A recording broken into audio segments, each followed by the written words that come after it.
అనకాపల్లి ప్రసిద్ధిగాంచిన కళాకారులకి ఒక ముచ్చటనుకోయిన మన అనకాపల్లి గ్రామాన్ని మార్షల్ ఆర్ట్స్లోనే సుమారుగా నాకు తెలిసి 41 సంవత్సరాలు సేవ చేశారు. నేనే ఇప్పుడు వాజ్పేయి గారు ఉన్నప్పుడు కూడా నేను భారతీయ జనతా పార్టీ ఆర్ఎస్ఎస్లో కూడా యుమా గారు మేము చాలామంది పిల్లలు పంపించాం. అందులో నేను బాబ్రీ మసీద్కి ఈయన ద్వారాగా కిల్లపుర ద్వారాగా నేను వెళ్ళడం జరిగింది. అప్పుడు మాకు తెలిసి తెలియని మార్షల్ ఆర్ట్స్ నాకు 18వ సంవత్సరం అయ్యాక 18 రోజుల పైకి వచ్చిన తర్వాత మార్షల్ ఆర్ట్స్లో మేము నిమగ్నం అయిపోయి ఒక 20 సంవత్సరాలు ట్రైనింగ్ ఇచ్చి ఈయన దగ్గర ఒక 30,000 మందిని తయారు చేశారండి. ఈ మన జిల్లా కాదు, విశాఖపట్నం ఇది కలిసి ఉంటాం. ఉమ్మడి జిల్లా ఉన్నప్పుడు ప్రతి జిల్లాలోని ప్రతి అంటే నేను నర్సీపట్నం నుండి ఏ జిల్లాకి వెళ్ళినా సరే ఈయన స్టూడెంట్లు నా స్టూడెంట్లు ఇప్పటికి ఇక్కడ ఉన్నారు, లైవ్లో ఉన్నారు.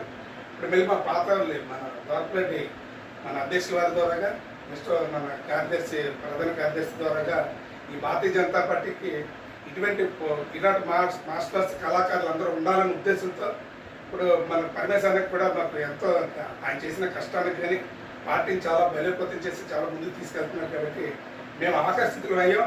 నేను మళ్ళీ లైవ్లోకి వచ్చాను. వచ్చిన తర్వాత ఉమా గారు కూడా నా ఎంత ఆయనే చెప్పారే నువ్వు వెళ్ళిపోయావు మరి మా సంగతి అంటే బాబా అలా కాదు, అన్న మరి క్యాంపులో ఉన్నాడు, అన్న మద్రాసు వెళ్ళలేదు, నేను ఫోన్ చేశాను. వచ్చిన తర్వాత మళ్ళీ జాయిన్ అవుతాం మాతోనే కానీ మళ్ళీ ఇప్పుడు లైవ్లో ఉండాలి కదా అని ఉద్దేశం ఇప్పుడు లాగిన్ చేశారు మన ప్రధాన కార్యదర్శి ద్వారా. మన అడ్వాన్స్ది దీని ద్వారా ఇంకా మేము చాలా మందిని బలోపేతం చేయడానికి ఇంకా మేము కృషి చేస్తాం.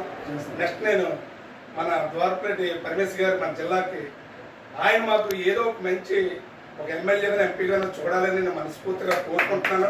ఆయన